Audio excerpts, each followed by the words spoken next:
بركة عيد الميلاد لسعد سمير وعمرو السولية وكل طبعا نجوم النادي الأهلي اللي احتفلنا بيهم في الأيام اللي فاتت. طبعا ما بننساش كل ولاد الأهلي، ودايما هنا على القناة أو دايما الجميع بيهتموا، الموقع الرسمي للنادي الأهلي كله بيهتم بولاد الأهلي اللي أعياد ميلادهم في هذا الشهر. وأحمد عادل عبد المنعم وسعد سمير الكل طبعا بنقول له كل سنة وأنتم طيبين. كابتن مجدي عبد الغني طبعا رئيس جمعية اللاعبين المحترفين دايما ليه عاداته الخاصة، ولكن الكابتن مجدي وفقا لعمل الجمعية ابتدى يعني يساعد بعض اللاعبين اللي هم بيلعبوا في القسم الثاني او القسم الثالث علشان دور الجمعية وانهم يعملوا بعض العمليات، وعمل لبعض اللاعبين عمليات. لكن بقى الكابتن مجدي يعني الصور قدامنا اهو ما بيسيبش القصة تعدي كده، ده بيلبس بقى لبس العمليات وبيخش اهو مع الدكتور طارق سليمان وبيطمئن على اللعيبه بنفسه، سواء كان 3 لعيبه اللي اجرى لهم بعض العمليات: شمس الدين لاعب مركز شباب دار السلام سوهاج، ومحمد عبد الرحيم لاعب فريق مكه المكرمه بسوهاج، ومحمود السيد لاعب المنصوره. بيتناقش الكابتن مجدي اهو، تحس ان هو دكتور مخضرم.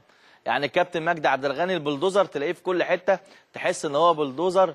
يعني بص دكتور اهو واقف بيتناقش، الله اعلم بقى شارك مع الدكتور طارق سليمان في العمليه ولا لا، لكنه الراجل واقف لابس يونيفورم العمليات وموجود وبتناقش. يعني دايما الكابتن مجدي كده يعني مختلف، دايما مختلف. لكن تحيه وتقدير، هو ده الدور اللي المفروض المؤسسات او الجمعيات او تقوم بيه. مساعده مثلا دي جمعيه لاعبين محترفين بتساعد بتقدم، وبالتالي دي حاجه مميزه جدا وحاجه يعني بصراحه. حط لي كده الصور تاني يا سمير. يعني انا عجبني شكل الكابتن مجدي، يعني الكابتن مجدي يعمل لك اللي هو ايه الحاجه اللي ما تتوقعهاش. يعني بص داخل يعني مش يوصي ويخش وبتاع، لا ده الكابتن مجدي لابس ومستعد، تحس ان هو اللي هيعمل عمليه وبيناقش الدكتور وبيطمن اللعيب. يعني بصراحه تحس ان هو هنا في اللقطه دي اب واخ وطبيب وكل حاجه، وهو ده الكابتن مجدي عبد الغني. السلام عليكم يا كابتن. السلام ورحمه الله وبركاته يا هادي. وحشني يا ابو الكباتن. ربنا يخليك وانت اكتر والله يا هادي. الحمد لله. قول لي بقى علاقتك بالطب ايه؟ لا علاقتي بالطب زي علاقتي بالفضاء كده، ما عنديش اي علاقه بالطب. اولا انا بحييك ان احنا ربنا يخليك يا رب، ربنا يكرمك يا هادي. شكر على الكلام الجميل. لا بحييك على الخطوه دي، لان هو ده الدور، ولما كمان يكون الدور فعال ونشوفه. وكنت ممكن على فكره يعني تعمل العمليات دي من غير لا تروح ولا تيجي ولا تخش عمليات ولكن ده دور محترم انا بحييك عليه. الحمد لله. هو على فكره دول مش اول عمليات. احنا يعني في خلال اسبوعين عملنا 7 عمليات تمام للعيبه كلهم من الانديه اللي ما عندهاش امكانيات، اللي ما تقدرش انها تعمل عمليه رباط صليبي للاعب بتاعها، وبالتالي معظم اللعيبه دي عيني بيبطل كوره وبيخرج كده من مجال كره القدم بسبب الاصابه. لكن الاسبوع ده الحمد لله احنا بقى لنا اسبوعين عملنا 7 عمليات. وعلى فكره دي سياسه الجمعيه، يعني بقى لنا فتره بنعمل عمليات. احنا دلوقتي داخلين يمكن في 65 عمليه اجمالي العمليات اللي عملناها للاعيبه كره قدم، ومعظمهم من انديه الدرجه الثانيه والدرجه الثالثه. وبس احنا بقى يعني بدانا بصراحه، لان يعني بدانا يعني نتعامل شويه مع الاعلام، وبدانا لان محتاجين ان الناس تعرف عشان اللعيبه المصابه تجيلنا. واحنا طبعا دي احد اهداف الجمعيه، ان احنا نساعد الانديه ونساعد اللعيبه.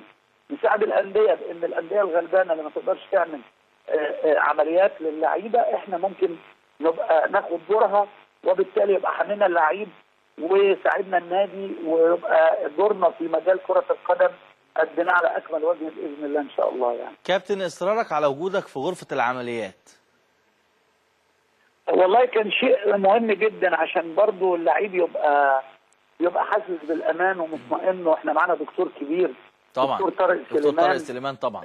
في الحقيقه هو يعني اللي احنا متعاقدين معاه لعمل عمليات الرباط الصليبي والغضروف للعيبه. فثقتي في الدكتور طارق سليمان ثقه كبيره جدا، لكن برضو يعني تواجدي عشان اطمن اللاعب واحسسه ان احنا واقفين جنبه وان ان شاء الله ما فيش اي مشكله، وان احنا يعني الى ان يقوم بالف سلامه.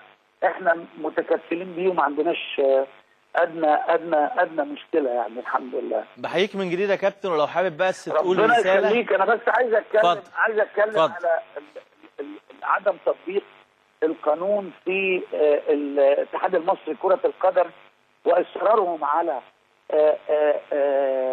محاربه القانون المصري، واصرارهم على انهم يشتغلوا بمزاجهم في ظل وجود وزير محترم زي الوزير خالد عبد العزيز. في الحقيقه انا مش عارف يعني، هل النهارده لو اي حد راح جاب 5 فتوات ودخل الاتحاد المصري لكره القدم وخد اوضتين، ما حدش يعرف يخرجه، ولا هيطلب له الشرطه، ولا هيتعمل له ايه اللي عايز تقوله يا كابتن تحديدا؟ اللي عايز اقوله ان في حكم لا يوجد فيه اشكال ولا يوجد فيه حاجه خالص، وان بتوع الاتحاد المصري لكره القدم وقعوا في خطا كبير جدا. هم يعني لان خبرتهم قليله، وهم ناس مش واعيه بتعمل ايه. هم لجأوا في الاشكال للمحاكم العاديه. تمام. كانوا بيمنعوا كل من يهوب من المحاكم العاديه ويوقفوه ويودوه يحولوه لجنه الانضباط ويدوا له سنه ويشطبوه. هم النهارده دلوقتي راحوا عملوا اشكال في محكمه عاديه. طب اشمعنى دلوقتي بقت المحاكم العاديه ما فيهاش مشاكل وما راحوش محكمه رياضيه ولا راحوا للفيفا ولا ليه؟ لانهم عارفين ان الفيفا مش تعمل لهم حاجه، هم بيحاولوا يكسبوا وقت. والناس دي يعني وشهم اتكشف. يعني يا جماعه احنا في حياتنا ما شفنا هذا الشكل. بس ده يا كابتن مجدي، انت عارف انا دايما بجيب لك الصراحه، ده كان طلب من الوزير ليهم.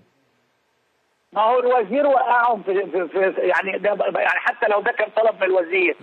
النهارده انت تتخيل ان حكم لا يوجد فيه اشكال ولا ينطبق عليه قانون الاشكالات، وان حكم واجب النفاذ، حكم المحكمه الاداريه العليا لا يمكن الاشكال عليه الا امام نفس لجنه المحكمه الاداريه العليا نفسها اللي اصدرت الحكم، وان واجب النفاذ حتى الاشكال ما يوقفش التنفيذ في المحكمه الاداريه العليا، لان احنا كلنا مرينا بهذا بالظبط وعارفين القانون كويس قوي. ولم يوقف التنفيذ، الاشكال لم يوقف التنفيذ في وجود الكابتن سمير زاهر لما مشي من الاتحاد لمده اسبوع وقدم اشكاله قدام نفس المحكمه، والمحكمه بعد كده وقدم مستندات اخرى، والمحكمه بعد كده حلت له المشكله.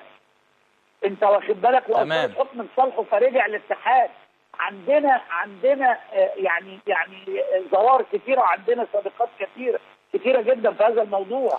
رسالتك الاخيره لاتحاد الكوره، رسالتك لاتحاد الكوره كابتن. يعني هو دلوقتي المفروض ان مجدي الهلباوي ترفع عليهم قضيه تحبسهم، مش فاهم، عشان يسيبوا الاتحاد ويمشوا. يعني انا مش عارف ايه المطلوب. الوضع الطبيعي لائحه النظام الاساسي بتقول ان المدير التنفيذي يتولى اداره الاتحاد لمده 3 شهور لحين الدعوه للانتخابات. تمام. خلاص لو ال3 بقوا 4 عشان بعد لا لا لا لا، ما هو ده بقى، هي دي الحته اللي فيها شويه مط بقى واشكال عشان نعدي الحته دي. حضرتك قول رسالتك الاخيره. لا اتفضل. انا عايز اقول لك حاجه. هل انت تعمل شيء غير قانوني مقابل شيء قانوني تستثني فيه شهر؟ مش هي دي القضيه. يعني انت لو الانتخابات بعد ال3 شهور، يبقى الانتخابات تتعمل في شهر 7 بدل ما تتعمل في شهر 7 تتعمل في شهر اواخر 8 او اوائل 9. بص يا كابتن، هتفرق في ايه؟ بس انت يبقى نفذت اللائحه، نفذت جزء من اللائحه. لو الانتخابات المدير التنفيذي تمام، المدير التنفيذي ما يقعدش اكتر من 3 شهور يدير الاتحاد، دي اللائحه. ولو ال3 شهور جم قبل نهايه الاولمبياد، قبل شهر 8، هتبقى في مشكله قبل 21/8، وبالتالي هتبقى الانتخابات اللي جايه باطله. قال لك يدعو الجمعيه العموميه تاخد قرار بمد مدته لمده شهر وهي صاحبه القرار. ادي حل برضه. لا، الحلول كثيره، خد بالك. ده بس بديهولك كده يعني. الحلول كثيره جدا، بس الحلول مش اننا نخترق القانون. طب شايف اللي جاي ايه يا كابتن؟ بقول لك يعني انت شايف اللي جاي ايه؟ شايف اللي جاي هيحصل ايه؟ انا شايف ان النهارده اي حد له مصلحه جوه الاتحاد لازم يخرج بره الاتحاد دلوقتي، وخاصه بعد ما صدر حكم. فانا بقول ان شاء الله انه المهندس خالد عبد العزيز هياخد القرار الصح اللي هو ينطبق مع لائحه النظام الاساسي. يا كابتن هم بيرتبوا سوا، وانت عارف اللي هم بيرتبوا سوا وبيقعدوا يشوفوا هيعملوا ايه الفتره الجايه. ما اعتقدش ان المهندس خالد عبد العزيز ممكن يرتب حاجه غلط.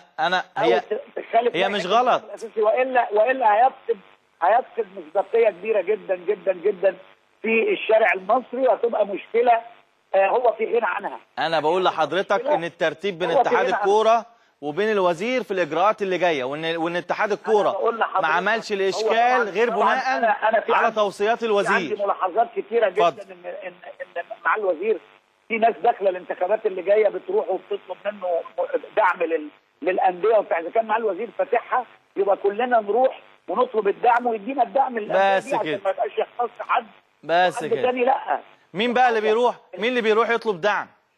لا هقول. طب ما تقول اهو. هو الموضوع ده هقول لك، لو الموضوع ده وقف يبقى عفى الله عما سلف. لا لا لا لا لا لا، قول لنا بس مين. والله لا، انا انت قول لنا يا كابتن، نفسه تبل ريقه وتقول لنا اسم. هقول لك بالاسم والله، بس ماشي. يعني ايه، خلاص اشوف كده الدنيا فيها ايه وانا ماشي. المكالمه الجايه نقول الاسماء. ماشي يا كابتن. شكرا لحضرتك كابتن مجدي عبد الغني، طبعا نجمنا الكبير ورئيس رابطه جمعيه اللاعبين المحترفين اللي بصراحه بيقدم نماذج كويسه، لكن هو دايما الكابتن مجدي يحب يخلط كده ويدي حته، ودايما يجي عند الاسماء يقول لك هبقى اقول، واحنا برضه يا كابتن هنستنى، احنا برضه ممكن نقول لك مين. هطلع فاصل سريع عشان بقى استعرض اهم ما جاء في عناوين اخبارنا الحصريه.